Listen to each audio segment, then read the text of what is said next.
Bonjour, Dr Dufour. Bonjour, M. Paquin. On va s'instruire à quel sujet cette semaine? On parlait du tunnel carpien ou du canal carpien, du syndrome du canal carpien. Syndrome du canal carpien. Il est bien la première fois que j'entends l'expression. Qu'est-ce que c'est ça? C'est sûr qu'on entend souvent plus tunnel carpien, mais le canal carpien, finalement, c'est que à l'intérieur du poignet, finalement, il y a comme un tunnel qui est là et qui va englober, finalement, les tendons, les vaisseaux sanguins qui vont distribuer, évidemment, l'énergie, le courant électrique et le fonctionnement de la main comme telle. Okay. Alors, c'est toutes ces structures-là qui peuvent devenir, par exemple, les tendons peuvent devenir plus inflammés par un gonflement à l'intérieur du tunnel qui va faire que là, il y a une pression et des engourdissements vont se faire ressentir.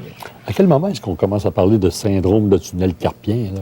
On se rend compte de ça? Dans ce tunnel-là, principalement, on parle du nerf médian. Donc, le nerf médian va passer donc de la main, monte vers le coude, passe vers l'épaule et ensuite se dirige à son origine, finalement, à la base de la région cervicale. Alors, tous les endroits que j'ai nommés peuvent devenir une cause de compression au niveau du nerf, mais principalement, habituellement, la pression est ressentie au niveau du poignet. OK. Il y a des symptômes qui sont associés à ça, j'imagine. On s'en rend compte à un moment donné. De quelle façon ça se présente, ça? Bien, on va ressentir pouce, le reste des doigts qui sont comme engourdis. Principalement, souvent, la nuit, on va sentir ces engourdissements-là. Ça peut devenir aussi une perte donc, s'il y a un objet, l'objet va... On échappe les objets facilement. Incapable d'appliquer de la pression. Exactement. Donc, une perte de force au niveau de la main, de l'avant-bras. Engourdissement qui va suivre tout le long du bras. Donc, généralement, c'est ce genre de symptomatique-là qu'on va retrouver avec le tunnel carpien. Vous parliez tantôt, avant la pause, d'irritation du nerf médian, de compression. J'imagine que ça ne vient pas tout seul, ça. Il y a des raisons pour ça. Là. Donc, il peut y avoir différents facteurs qui vont influencer, évidemment, la présence de cette compression-là. Évidemment, une fracture, par exemple, qui aurait été mal réparée, mal réalignée, va créer une pression à l'intérieur. Tout ce qui est les métiers où on a le poignet vraiment en flexion ou en extension qui fait déjà une compression. Un pianiste? Pianiste, effectivement. On parle de subluxation. Souvent, on va entendre parler de subluxation au sein de la colonne vertébrale, mais on peut avoir les os du poignet aussi, les os, les carpes qui sont mal positionnés, qui sont subluxés, qui peuvent faire une pression. Les changements hormonaux, alors changement de contraception, la grossesse, alors peut créer un peu de rétention d'eau, donc créer encore là des engourdissements au niveau des mains. Encore là, des maladies, on parle de rétention d'eau rénale, entre autres, qui peuvent aussi, diabète, peuvent créer ce genre d'engourdissement, d'enflement au niveau du poignet. Et j'imagine qu'il y a certaines personnes qui sont plus à risque que d'autres. Vous parliez justement de musiciens. Évidemment, tous les travaux, l'ordinateur, si on n'a pas ce qui est mal adapté, peut créer une pression au niveau des os du poignet. Les musiciens, certains sports. Donc oui, il y a des gestes répétitifs dans les usines qui peuvent mettre évidemment les os de tout ce qui est des articulations du haut du corps plus à risque. Et en quoi la chiropratique vient-elle aider les gens qui sont atteints justement de ce syndrome du tunnel carpien? Bon, on va d'abord rechercher où sont les blocages. Souvent, si on faisait un sondage, on disait, bon, à quoi sert un chiropraticien? La plupart des gens vont répondre souvent à la colonne vertébrale, mais en réalité, on a une formation pour s'occuper de toutes les autres articulations périphériques. Donc, on parle de l'épaule, on parle du coude, évidemment, on parle des os de la main et du poignet. Alors, on va d'abord faire une analyse de savoir où est la problématique et par un travail, donc les mobilisations, donc un ajustement des os du carpe s'ils sont déplacés pour enlever la pression. On peut faire aussi un travail musculaire pour aller décompresser tous les nœuds musculaires qui se sont accumulés. Souvent, ces muscles-là qui partent, du moins les tendons qui passent dans le tunnel carpien, dans le canal carpien, vont originer autour de l'avant-bras. Donc, on va faire un travail spécifique au niveau soit du coude ou du poignet, du côté musculaire, avec un travail souvent qui s'appelle ART. Donc, c'est une technique musculaire pour décompresser les points gâchettes, des points de tension musculaire qui se sont accumulés. Okay. Donc, c'est le travail qu'on va faire grosso modo autour de l'articulation. Et c'est drôle, tout est relié, hein, parce que des ajustements à la colonne cervicale peuvent faire une différence aussi. Oui, parce que lorsque je vous mentionnais tout le parcours que fait le nerf, qui va se rendre évidemment jusqu'à l'origine, au niveau de la région cervicale, bien sûr, une subluxation, un déplacement au niveau des vertèbres cervicales, ça va automatiquement créer une pression au niveau du nerf qui peut être à l'origine de l'engourdissement. Donc, l'engourdissement, la cause ressemble à un tunnel carpien d'ici, mais en réalité, la pression peut se faire au niveau de la nuque. Donc, on va travailler directement à cet endroit-là. De quelle manière, justement, vous dites que vous avez travaillé ça, de quelle manière vous allez les faire, ces traitements-là? On va faire à la clinique, on utilise principalement le poids ajusteur, qui est un appareil qui va d'abord détecter par une pression s'il y a une limitation du mouvement des vertèbres de la région cervicale. Et suite à des cours, c'est relié à l'ordinateur. Donc, l'analyse qui est faite nous permet d'aller cibler directement l'articulation qui est bloquée. Et l'appareil va redonner une série de percussions pour remobiliser l'articulation en question et débloquer la racine nerveuse, donc le nerf médian.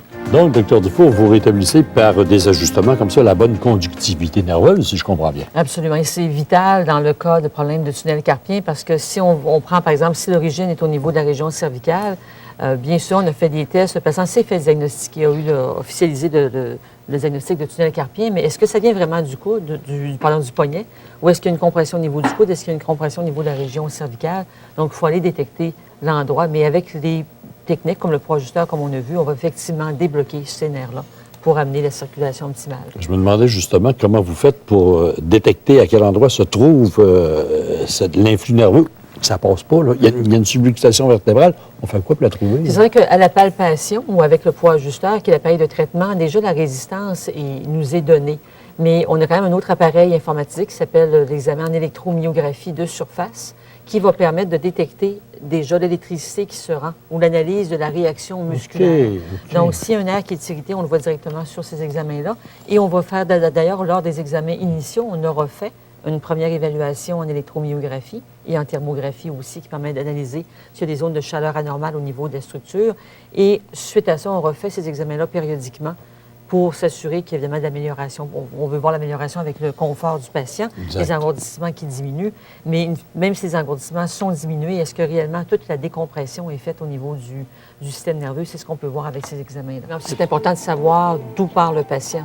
Pour un même symptôme, l'historique, les antécédents du patient, c'est capital et souvent, il nous donne les réponses même de la cause par la description de ces symptômes avant même d'avoir fait les examens. J'ai justement remarqué dans la vidéo que vous mettez beaucoup d'emphase sur la discussion avec le patient, c'est important. Bon, souvent, la réponse est dans la cause, c'est-à-dire que si on sait déjà les habitudes du patient, ce qu'il a comme style de vie, son travail, les différentes postures, c'est toutes des questions qu'on va poser de façon exhaustive durant l'examen initial pour pouvoir faire un bon diagnostic, mais aussi donner des recommandations appropriées pour apporter des changements de vie importants. Bien oui, surtout si vous avez à le conseiller sur la modification de certaines habitudes de vie qui devraient le mener là, à un rétablissement ou à une amélioration de sa qualité de vie. On va parler autant au niveau du style de travail. Quelqu'un peut, évidemment, on n'en a pas quelqu'un changer de travail. C'est un travail, par exemple, répétitif, mais ça peut être des trucs aussi simples que de dire on fait des pauses, on se fait une minuterie pour aux 20 minutes changer de position, on va chercher un verre d'eau, on change, ou encore là, d'avoir dans un travail qui est très répétitif, essayer d'avoir quand même deux styles de travail qui font qu'il y a une certaine modification qui est faite. Évidemment, la façon dont on est positionné au travail. Donc, c'est des choses qu'on peut réévaluer avec le patient. Et si, par exemple, on n'a pas tenu compte de l'ergonomie, je pense à un poste de travail, par exemple, il y aurait peut-être lieu de repenser la façon dont on fait les choses. Oui, et souvent, ce n'est pas au travail, en tout cas dans les grosses entreprises maintenant, bien souvent, les ergonomes sont déjà sur place. Donc, on peut demander de revoir une évaluation sur la hauteur de l'écran, la chaise, mais à la maison, souvent, on ramène le portable. On travaille, par exemple, sur une table de cuisine, et là, c'est là qu'on va se blesser parce qu'on n'a pas du tout un poste qui est adapté. Donc, dans les choses à surveiller, évidemment, d'avoir un écran. C'est sûr que c'est un portable, l'écran est devant le clavier, mais si on est à la maison et qu'on aurait un écran qui n'est pas relié avec le clavier, de s'assurer qu'on est face à son poste de travail. Donc, au niveau de la nuque, par exemple, ici, si j'avais une souris, mon épaule est beaucoup trop haute. Donc là, je suis à risque de développer une problématique au niveau de l'épaule, de l'avant-bras vers le poignet.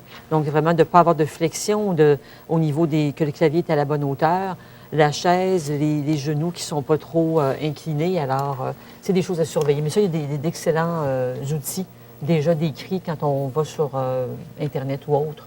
Sur notre site, on peut retrouver des informations. Et comme vous le disiez aussi, à intervalles réguliers, on peut par exemple faire des étirements, se lever debout, rotation des épaules. Oui, donc de ne pas rester ancré dans la même position pendant, je dirais même, plus qu'une vingtaine de minutes. Sans ça, la fatigue, le manque d'oxygénation arrive au niveau du muscle. Le muscle la circulation de tout le système s'acidifie. Et là, on a des douleurs qui vont apparaître beaucoup plus rapidement.